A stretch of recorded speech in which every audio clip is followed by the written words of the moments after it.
Hey, welcome back, Teachers on Fire, to another edition of the Teachers on Fire Roundtable, where I get to live stream with some other amazing people.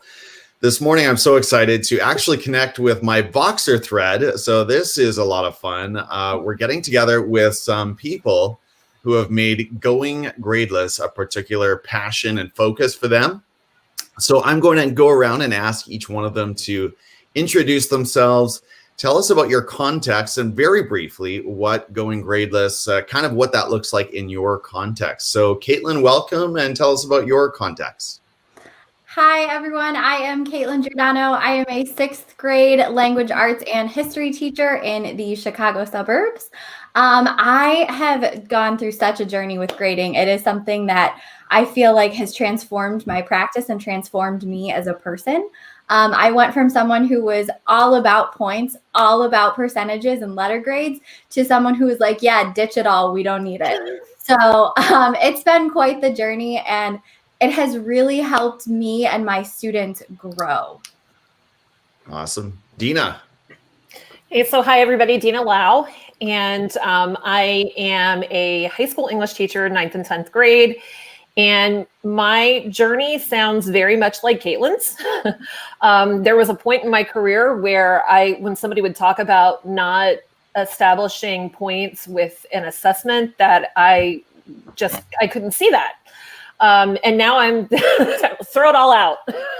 So that's kind of the context for me. I am also a co-host for the Speaking Educationally podcast with Doug Tim and Gerard Phillips. Awesome. And Jeffrey. Yeah, hi, Jeff Frieden out in Southern California. I teach high school English, mostly 10th and 12th grade. And my gradeless journey, it started with me wanting to leave the profession because the stacks were just too much for me. And about year 7, I was about ready to quit. And then I just started finding different ways to do assessment over the years, which has led me bit by bit to a spot where I no longer use points in the classroom. And it's a lot of conversations with the students, getting to know where they are, assessing according to standards, and then having them even negotiate for their letter grade at the end of a term. Thanks, Jeff. Aaron. Yeah. So Aaron Blackwelder, I'm co-founder of Teachers Going Gradeless with Arthur Caravalli. I also run a podcast called Beyond the Curriculum. And so my gradeless, and I teach high school English in Southwest Washington at a small school, Woodland High School. And my gradeless journey, how I end up landing on going gradeless is years ago, I don't want to say probably 15 years ago, I had a kind of this existential dilemma on teaching. It's like, why am I teaching Beowulf? Why am I teaching? What's the point of it? Is it just to teach this? And so I was about, like Jeffrey, I was about ready to leave the profession. And I went to my principal, told him, and he said, well, I hope you figure this out. So I talked to my department. We kind of bashed it out and came up with a different system that was based on essential learning targets that weren't just essential for school ready, but for life ready. And it started off with kind of like a standards-based approach to it. But over the years, it's evolved. And now I'm very much embedded in student-centered project-based learning, where students create and perform activities that do center around real-world issues, real-world problems. And yeah, and it's almost impossible to grade anything like that. So it's about self-assessment. It's about developing essential lifelong skills, soft skills like as in creativity, cooperation, and being able to be a self-advocate, leadership skills. So that's where I've moved towards, which I feel is much better than reading a book and taking a test and writing an essay on it. So. Well put, Aaron. Thank you. And Aaron, I think, is in this group the biggest publisher of going gradeless content. So we're going to defer to him. Abby, welcome. You are kind of I'll say the catalyst for this roundtable today after you posed a great question 2 or 3 weeks ago on Voxer. So tell us about your context and where you find yourself in terms of going gradeless.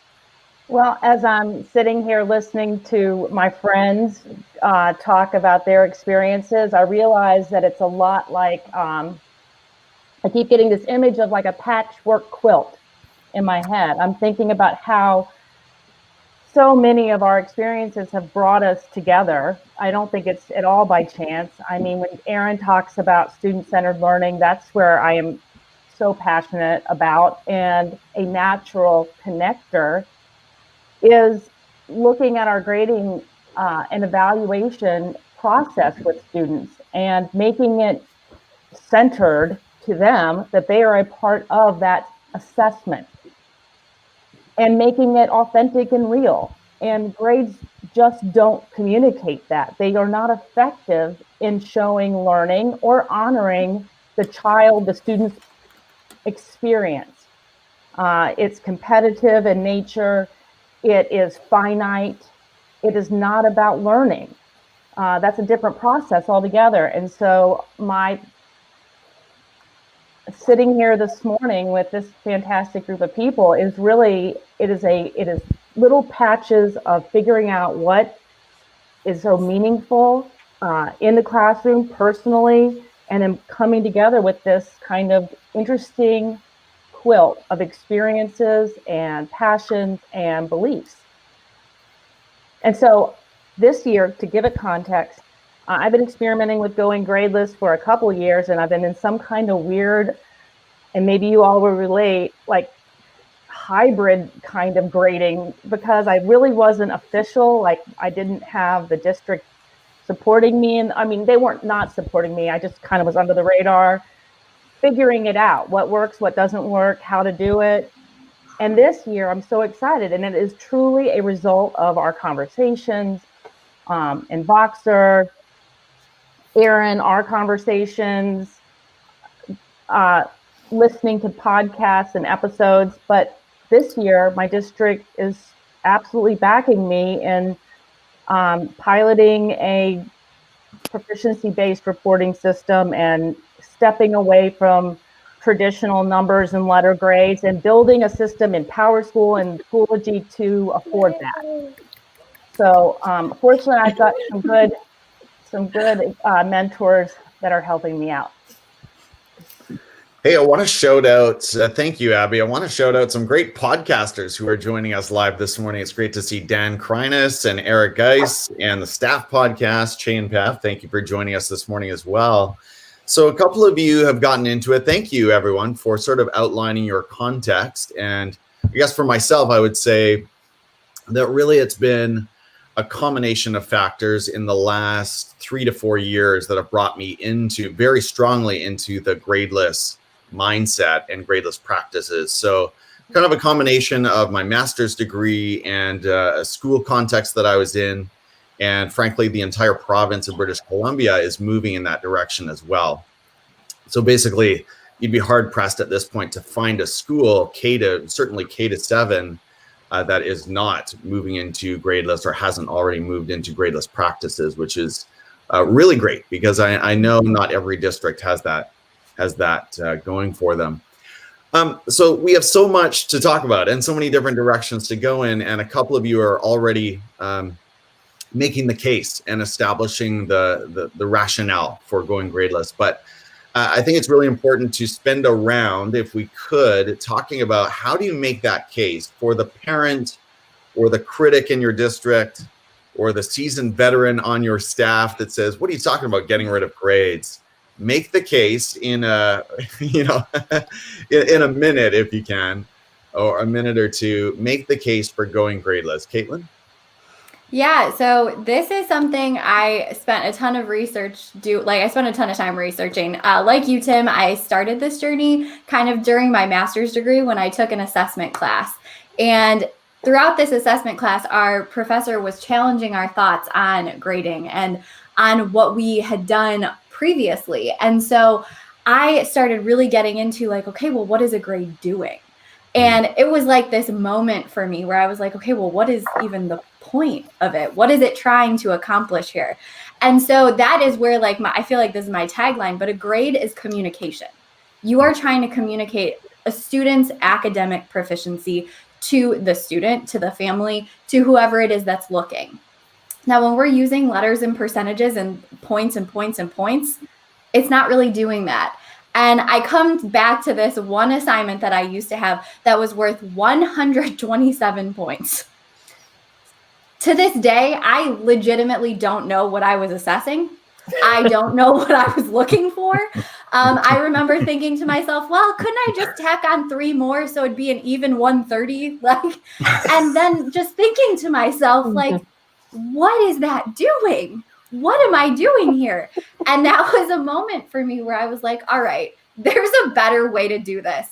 And so my case for it has always been a grade is communication. Points, percentages, letters aren't really communicating anything. When you're putting in, okay, 127 point assignment, what is that telling your families? What is that telling your students? If you go in as a kid and you see 68% in English, you're thinking to yourself, wow, I suck at English. You're not thinking to yourself, like, there are some skills that I need to work on. What can I do to improve? Mm-hmm. Wow. Good point. Oh, okay. We are just warming up here, but wow. Well put, Katelynn. Thank you. Deanna, again, the question comes to you. Why are we getting rid of grades? Kids need grades. Your response. I actually got into Gradeless for a different reason than probably a lot of other people did. And it's because I had hit a point similar to what Jeff had described with, like, and I think I met Jeff just as I was like, I was like at the point where it was like, I just wasn't sure what I was going to do because I was so burnt out. And I think that's when Jeff and I started communicating over social media. And what I came to realize is that as harmful as grading is to students, it's equally as harmful to us as teachers. Because one, we try to justify these policies that are really not treating ourselves or the kids like human beings. And it just, I realized I'd spent a lot of time trying to uphold these policies that I had put in place. And I think Jeff had said this, something along the lines of this before, where it makes it something you could go to court with. And so you spend all this time trying to uphold policies versus focus on learning. And one of the things that I came to realize after I made learning the forefront and started really focusing in on providing feedback and helping kids grow, that I, one, felt joyful in my job. Like that was, I really enjoyed being there. And I enjoyed being with the kids. And I got my sense of humor back.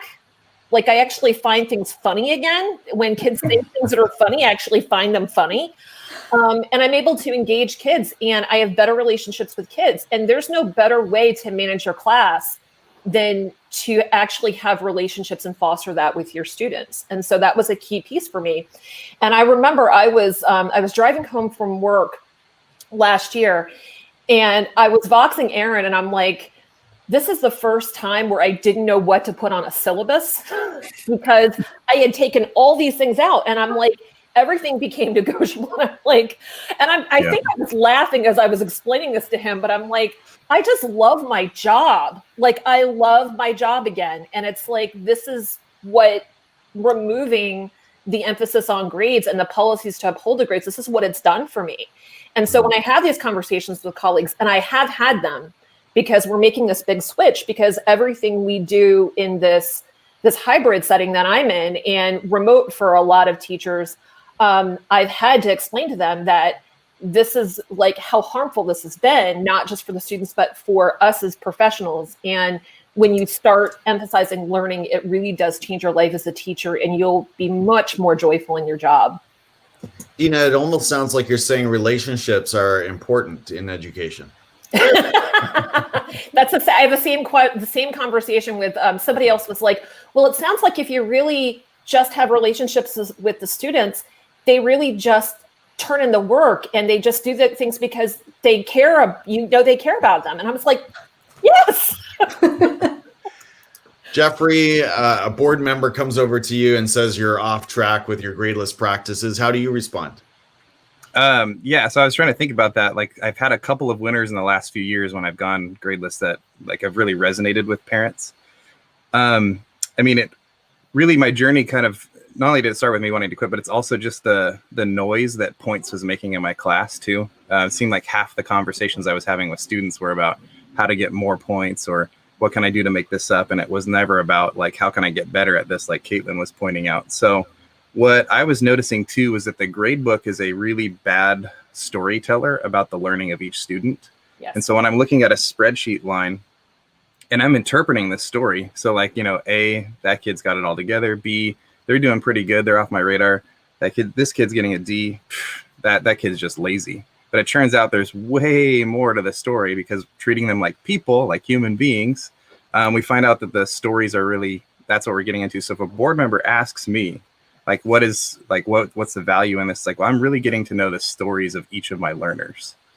I'm knowing what's going on. Why are they facing these challenges? And part of what's going on outside of school is the story of their learning. It's impacting their learning, and it needs to come into the learning conversation and the assessment conversation because, you know, maybe they need more or less time on something, or they're just facing a personal challenge that makes it difficult for them to complete work I've asked them to do. Also, too, I think this is the thing that's resonated most with parents is when I call it like a negotiation. I said, hey, you go to work. You're the company you work for. They have a list of criteria for you for success. And over time, like if you're meeting those criteria, you can ask for a raise. And that makes sense to a lot of the parents. They say, oh, okay, like if you show the value you're adding to the company, then you should be able to negotiate for that raise and they should be able to honor that. And I said, it's similar kind of conversation here is how much of a voice do our students really get in the letter grade that that's being selected and sent home on their behalf? And if it's a communication, like we've been saying, what is it communicating when I'm the one who's giving all the assignments, when I'm the one who is assessing all the assignments, and then I'm the one that's pushing out that grade? Mm-hmm. Yes. Jeffrey, there were some mic drop moments there. So I hear you saying it gives students agency and ownership. And I want to type this up here, but the grade book is a bad storyteller of a student's learning journey. Yep. Aaron, over to you.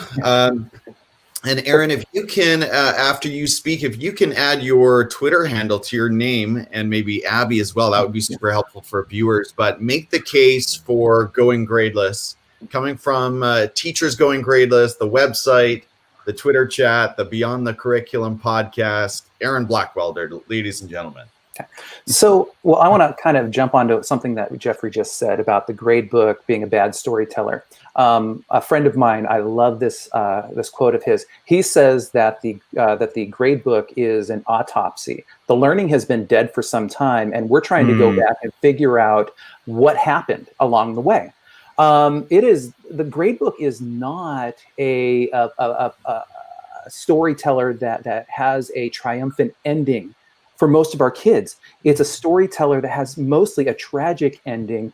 And in a 100-point scale, we focus on what was not done or what was missed, rather than it doesn't celebrate what was learned. So when we tell a kid that they got an 85%, well, you missed 15%. 15% of what?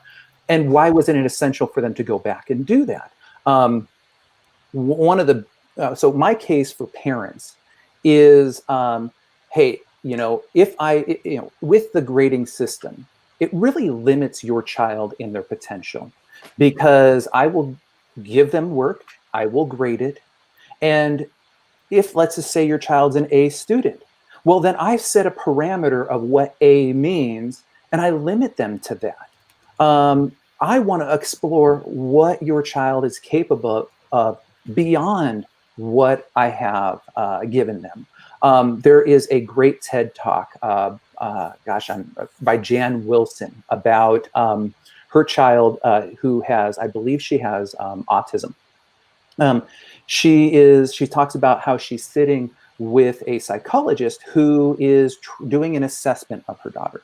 And in the picture, it shows a mother at a curb waving to her child who's in a school bus. The child's looking out the school bus, waving back. And the psychologist asked the daughter, tell the story what's going on in this picture. Well, the daughter looks at the corner and says, what's going on with this kitty cat? And the doctor brings the child back. No, what's going on? And the daughter perseverates on this cat and goes, who's taking care of it? Where's this cat's home? Who's going to provide for it? Well, in a grading system, we want to redirect our children to the narrative, the major narrative of the bus and the child and the parent. Whereas there are limitations to this kitty cat that's in the corner that could bring up so much more potential. What if this child's desire to find out about this cat wrote a new novel? What if it was this child's desire to study this cat helped her to become a veterinarian or somebody who can find a cure for cancer through researching cats? We don't know. When we limit a child's potential to this one structured area that is an outcome that we have pre-prescribed, then we limit the potential of our world. And grades do that. They limit the potential of our children. They limit the potential of what could be in our world.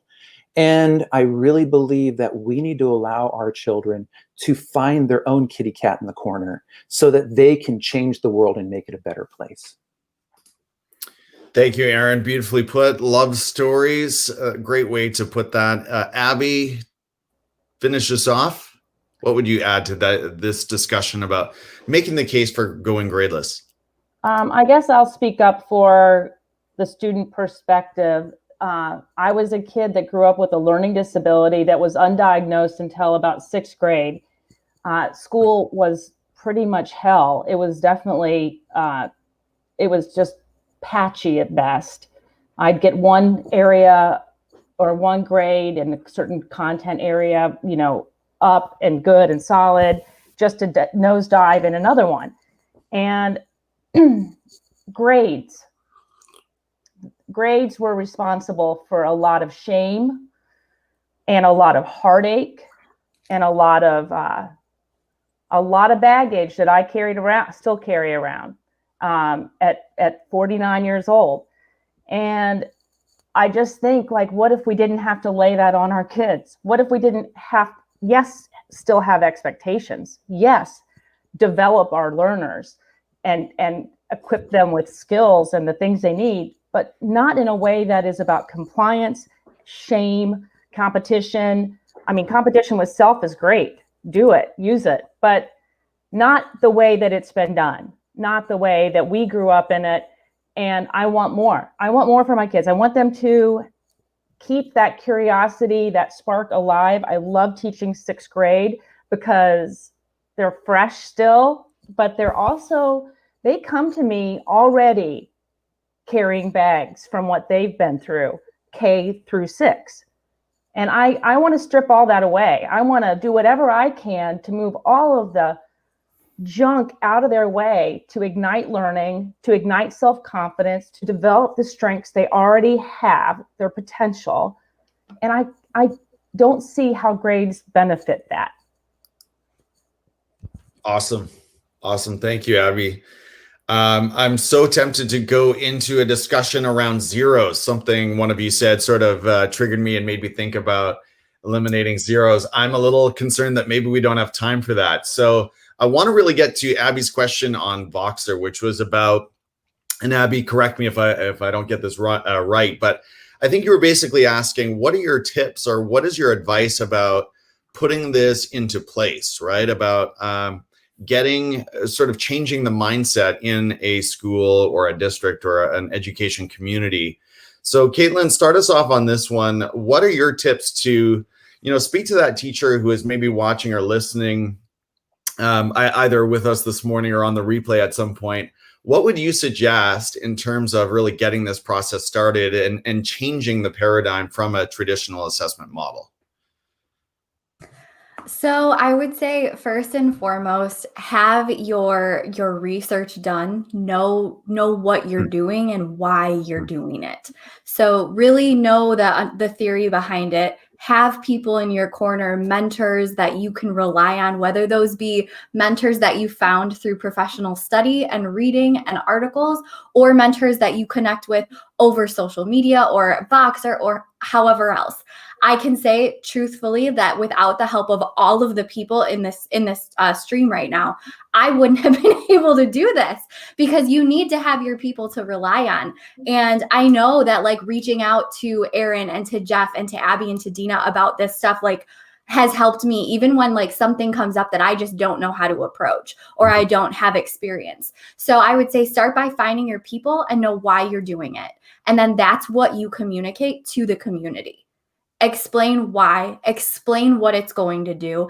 And then the other parts will fall into place. The how you're going to do it, the process that you're going to find is going to be unique to your scenario, your kids, your teaching style, your content. It's going to shift and change over time. Personally, it took me 3 years to get it in place in a way that I felt worked. And it was a very structured and slow process. I did a little bit at a time, and that worked for me. And I knew that I had people again to go out and be like, okay, this worked, this didn't. Help me. And so that is seriously the advice that I would give. I have so much that I could share with people, but you have to explain why first. I'd like to tag on something that Katelynn just said. It took her 3 years. I always say, like I tell people all the time, anytime you try something new, it takes you 3 school years to do that. I know when I teach a new subject, like this year I'm teaching 11th grade English for the first time. I'm giving myself 3 years to get good at that. And like the first year, I know I'm going to screw it all up, and I'm going to give myself that grace to explore and screw it all up and be fine with that. And then the second year, you look back, reflect, and go, okay, so what could I do better? And then the third year, you're like, okay, I'm on a roll now, and I'm going to start experimenting with a few new tweaks to this. So yeah, I agree, Katelynn. It takes 3 years. It totally does. And what both of you are saying is very growth mindset, very multiple iterations of work, right? Which we want to model for our students and for our communities. So I think there's a fear sometimes that if we put it into place, it has to be perfect and it has to be foolproof and absolute. But we shouldn't feel that pressure. We shouldn't impose it on ourselves. I think it's okay to say we're learning sort of as we go, and we may make some tweaks and iterations from year to year. And by the way, after this round, I'd like to get to some of those. Katelynn, you talked about those mentors, those leaders, not only people in your PLN, but also those authors and experts in the field. So we want to drop some names and some books here as we close. But Deanna, your advice to other educators in schools seeking to change their assessment paradigm. So I, of course, echo a lot of stuff that Katelynn had pointed out. I think some key things for me was one, really digging into why I was doing this.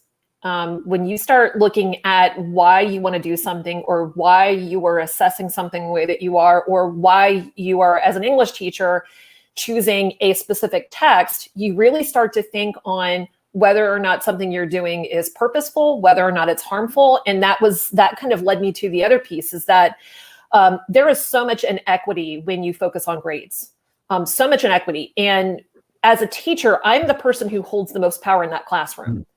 And so if I want my classroom to be more equity minded, I need to come to terms with the fact that grades are inherently harmful, and they can be. And the ones that know how to do school really well always excel, and the ones that don't know how to do school quite as well, or they've experienced trauma, or something else has impeded their learning.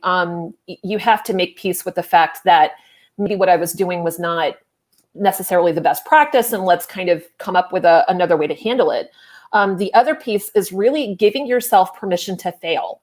And one of the things that I realized is that I was so scared of getting things wrong that when I would say to my students, you're not going to get this right on the first try, and that's really okay. How can I be a model for that if I myself am not engaging in that as a learner? And I don't think in a lot of cases, teachers treat themselves as learners as much, and we're all learners. And that was a big kind of thing I came to terms with as well, going into this current school year, going, what if I get some things wrong, what's the worst thing that's going to happen? And I came to realize that it's really not terrible. And if you build relationships with your students, they'll always have your back on that. And it's the same thing with grading. And I'm actually in like kind of year 2 of this. And so I don't know. It's just, I feel freer and I feel less stressed out. And I know that this has been difficult for a lot of people, but I don't feel like I'm feeling the same stresses because I've let a lot of things go. So the big things, know your why, and, kind of understand that you're going to make some failures sometimes, and that's really okay. And it doesn't speak to who you are as a person if you're focused on the failure. Yeah.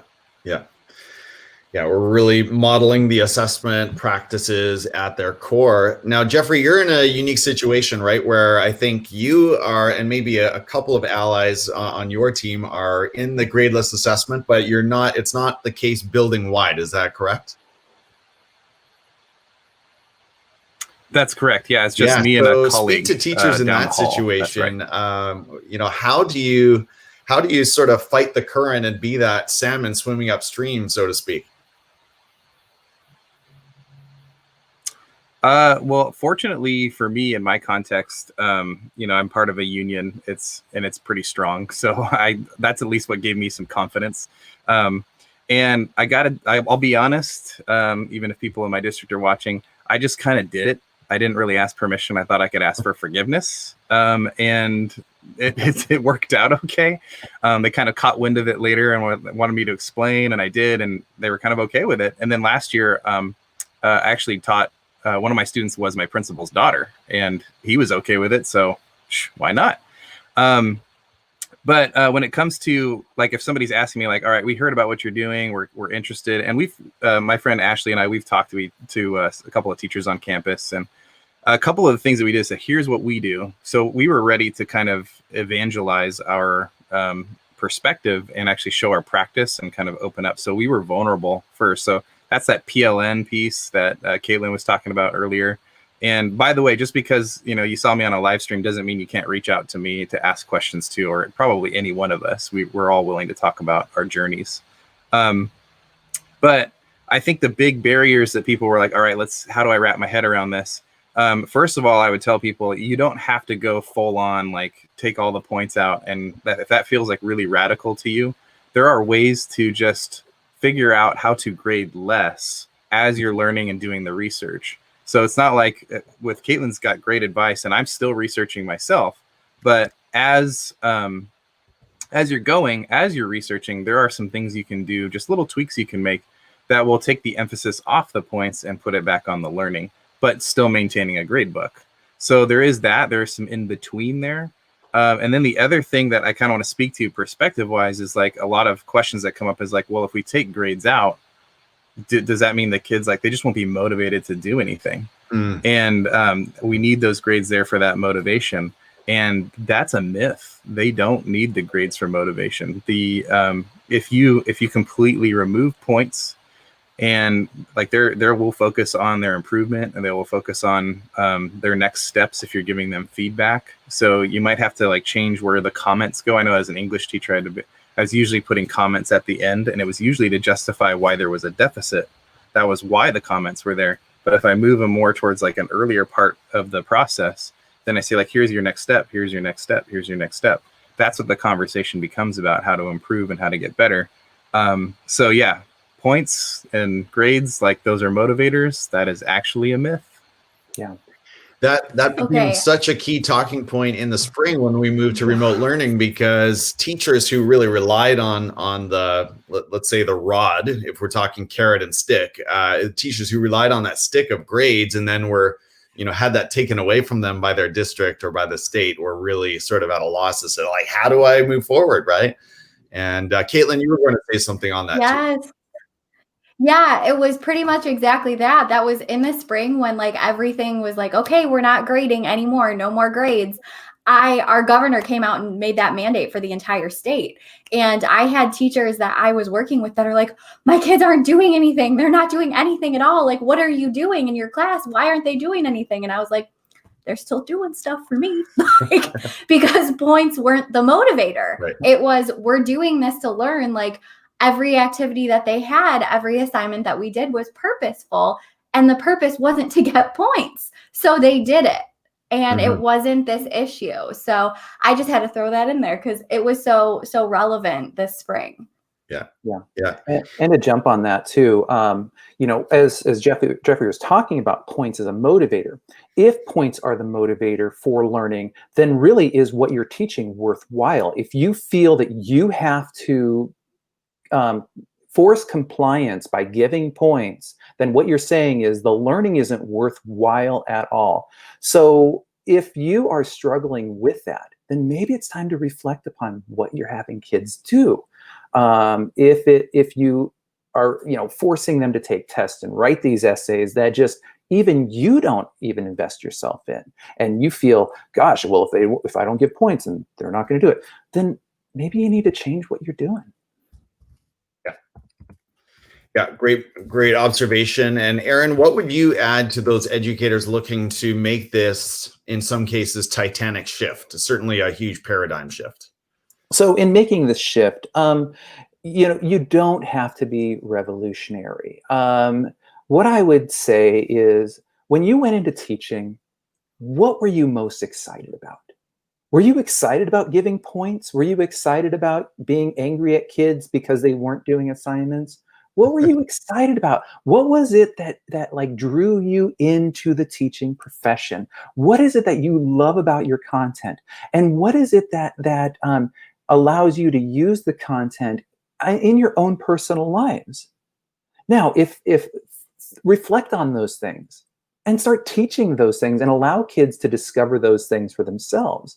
You know, one of the big questions that I was asked when I went gradeless was, are kids doing the work? And I said initially, because I didn't make this radical transformation into project-based learning at the time. I was still teaching a little bit more traditionally.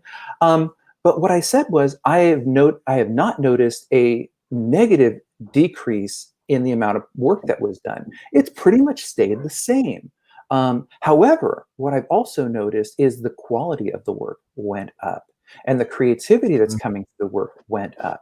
And so now I can look at the kids who aren't doing and have conversations about what is the reason why you're not getting these things done. And I find out that the reason is a spectrum. It's well, I just don't have the confidence to do this. Well, let me help you have that confidence to do that.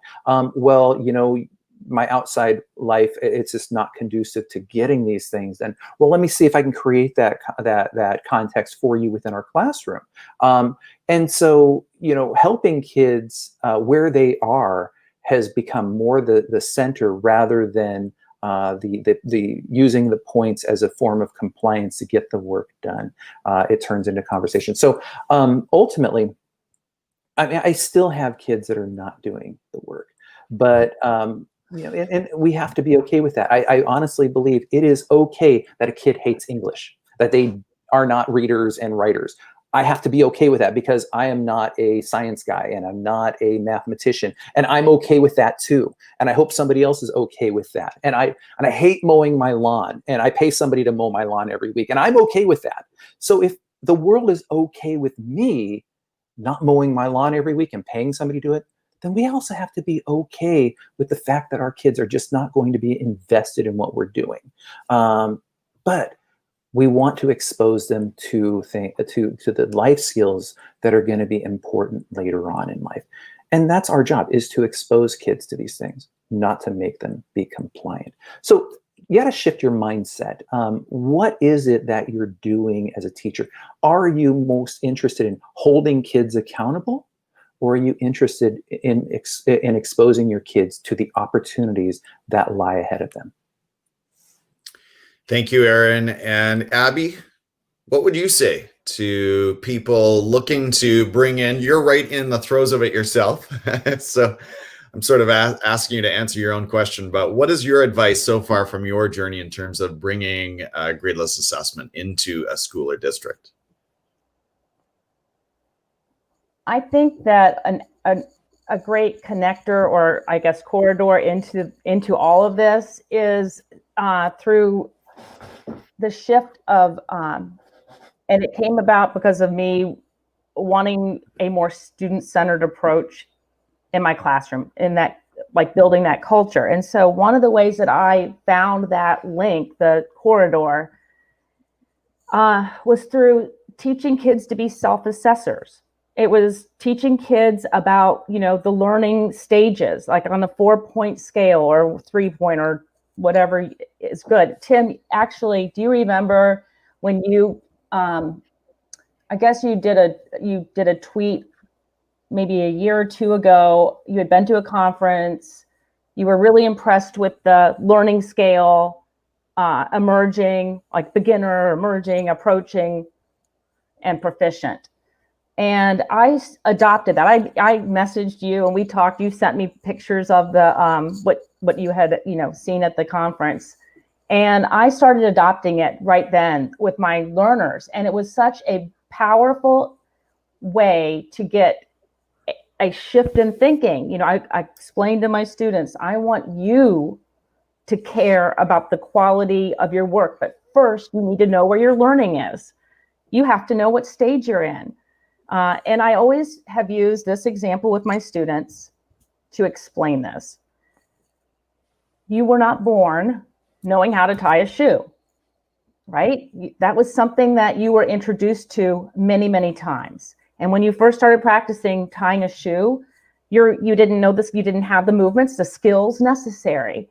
And again, a metaphor for what we do in our classrooms with a lot of work. Practice and practice and practice. And eventually you moved into another stage where you were getting it right most of the time. And eventually you moved into that stage where you were proficient and you could be independent and successful all of the time tying your shoe. It's like that with learning. We don't just slap a grade on it the third time you try to tie a shoe. And so I just think about that a lot when I look at my students, and I want them to think about it because I want them to have that growth mindset that I'm not there yet, but I'm going to be. And I want to support that kind of, I want to support the learning process. It's just that simple. But I think a natural way to do it is teaching kids how to assess themselves, where they are in their learning. There's ownership in that. There's building skills, like you said, Erin, for future, you know, those are life skills to be able to assess, to be able to know, to have that kind of strength mentality to know that just because it's hard right now doesn't mean that's where you're going to be stuck, that you're going to move through it. Mm-hmm. And so that's where my connection to more meaningful learning and assessment began. Abby, something you said, like, it reminded me of something that one of my 6th graders said to me 2 years ago. So I had an 11-year-old kid when I was explaining that we were moving away from grades and we were using a different assessment style and they were going to think about their learning more deeply. He looked at me and he's like, yeah, because grades are just like punishing me for not knowing how to do it yet. And I was like, you're 11 and that's already your thinking. You are 11 years old and you already understand that a grade is a punishment. Mm-hmm. That was like such a moment, and it resonated so much with what you just said. I was like, that's all I needed to know. Well, I want to add something. So Abby, your metaphor of tying the shoes. So I sometimes still need help tying my shoes. So it's, you know, if this had all been based on, you know, mastery, I thought I mastered tying my shoes when I was really young, but as I've gotten older, sometimes I still need help tying my shoes. I have a 16-year-old who refuses to tie his shoes. So, hey, we need to wrap up here, but Shannon Schinkel posted this question, and welcome, Shannon. How do you get kids to avoid seeing proficiency levels just like they would grades? I think part of my answer there is to eliminate numbers completely. And I'll see if I can put this on the screen. Okay, so this is the scale that Abby was referring to. And this is roughly the scale that we use province-wide at this point. Like I said, K to 7, emerging, developing, proficient, extending. So in my particular school right now, it's interesting, we're using the language of expectations, not we're not quite at the scale that I just showed you, and we've got numbers attached to it. And I think as long as those numbers are there, like 1 to 4 or 1 to 5, you're still in a grading system. You're still stuck there. But even when you go to something like this, yes, I agree with Shannon, and we've talked about that as well, that in a way that can just become code for, for learning. The nice thing, there are many layers to this, but at least we've all talked about how grading traditionally can be punitive. A 50% says something about you. And hopefully on this kind of a scale, that isn't quite there as much.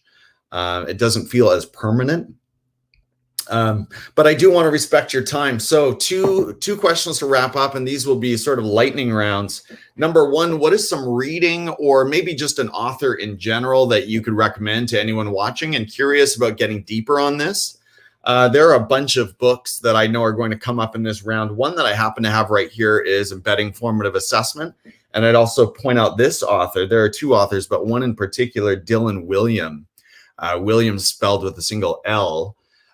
Super helpful and definitely an expert in the field of gradeless assessment. So Embedding Formative Assessment, Practical Techniques for K-12 Classrooms is one book that I would recommend.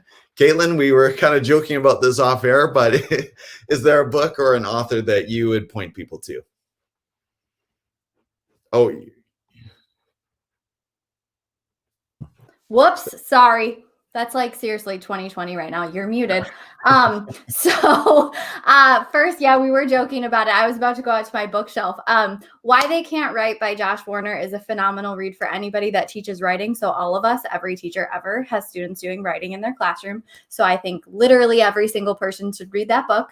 And then one article in particular that I found really meaningful when I was first getting into this was 100 Years of Grading Research by Susan Brookhart, and then a bunch of other authors after that. Her name is the first one on the article, though, so that will help you find it. It really dissects literally a century's worth of grading research and what has gone on in classrooms as far as point systems. So those are my two recommendations.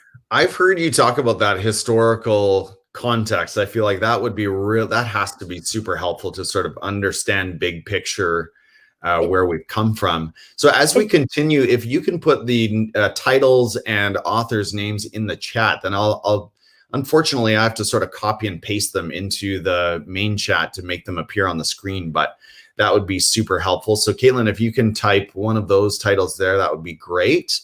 Deanna, is there, and you've still, yeah, okay. So Deanna, is there an author or a title that you would strongly recommend? So I am going to recommend two. So everybody that knows me knows how much I love this. I love this book so very much. But yeah, it really, as a teacher who is attempting that gradeless journey, Sarah Zerwin's book is just phenomenal, and it really pulled a lot of things together for me. So I definitely want to recommend that. And then my other one would be Flash Feedback by Matthew Johnson. What is difficult for teachers attempting to go gradeless and be more feedback minded is, how do you do this in a way that it's not going to take over your life?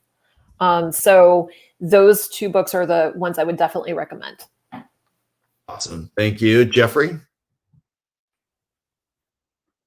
Make sure I unmute there. Okay. Learned from earlier.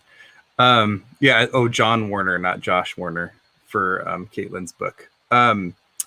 Let's see. The book that I have yet to read, but I read the first part of it, and I'll kind of do like my last little point on grading too. Rubrics, they're a problem. So I'm going to read Reimagining Writing Assessment from Scales to Stories by Maya Wilson. And one of the things that I read in the, at least the intro part of the book, that was really fascinating is that rubrics were developed long ago to show, like, objectively measure things that are traditionally considered subjective, like writing.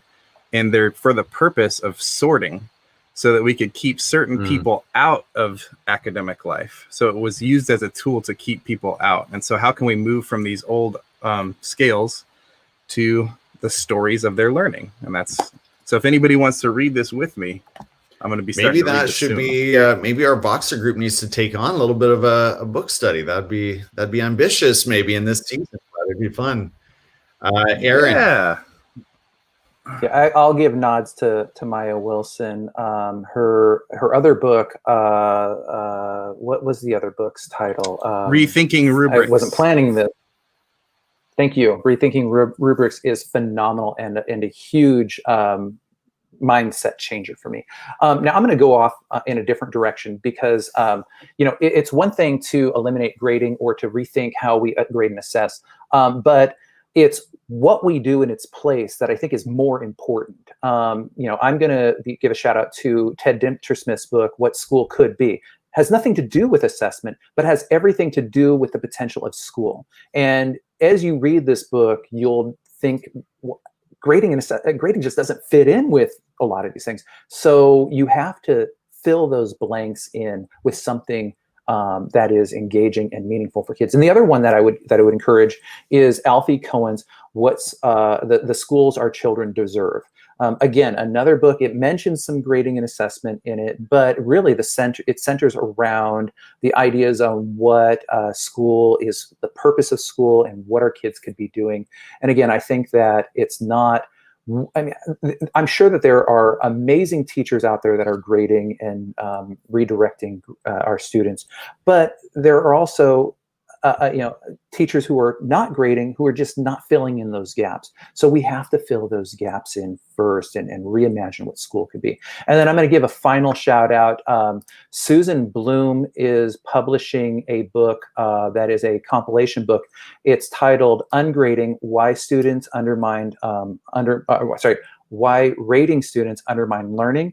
And this is a compilation book. It includes an introduction by Alfie Cohen, and it includes, I wrote a chapter in it, Arthur Chiaravalle wrote a chapter in it. We have Jesse Stossel and many others. It's representative of K through college writers, and it represents a lot of different content areas. So I would highly recommend that book. It comes out in December. Awesome. Thanks, Aaron. And Abby, what's been helpful for you? Well, I just like to piggyback a little bit off what Aaron said about Ted Dintersmith's book, that it revolutionized, a different idea and a different mindset about what we should be doing in our schools with students at all ages. And that is just, I think we need that. I think I support that 100%, that recommendation. The other thing I want to shout out is Human Restoration Project. I mean, they're some of my favorite educators, and a lot of us have been involved with the things that they do, but they do tremendous work, and it's all free resources. Check out Human Restoration Project and their work that they've done on going gradeless or ungrading, because it's good, it's solid. That's right, the Human Restoration Project, and you threw that up there early, so let me try to find that here in the thread. There it is. So yeah, and they are, of course, and I know many of you are strongly connected with them. They put out a lot on the web in terms of articles, podcasts, everything. So look up the Human Restoration Project. Well, I promised all of you on the Google Calendar event we would be done 9 minutes ago. So I am pushing my. Thank you so much for sharing your time with me on a Saturday. As we peace out here, could you just let us know? Of course, our Twitter handles are in front of us. But is there anywhere else where people can connect with you? And is there anything you'd like to mention in terms of what you are putting out there right now? Katelynn, I know you've got a blog. Is there anything you'd like to mention? Yeah, you can find some of my writing. Hopefully I get back into a good groove with it. Curriculumcoffee.com. That is where I tend to post just my thoughts and any research that I'm doing. So I do have an ongoing piece that I've been working on for a very long time right now. It will hopefully get done at some point, but it just keeps growing because I can't find a good place to finish it. So that's happening. And then I actually am, there is a new teacher's guide that is coming out next month that I have written a chapter for. So my chapter is all about personalizing learning and making sure that it's really reflective of your students and what they are doing, their voices, and finding ways to incorporate that. So that is called The New Teacher's Guide to Overcoming Common Challenges, and it's coming out next month.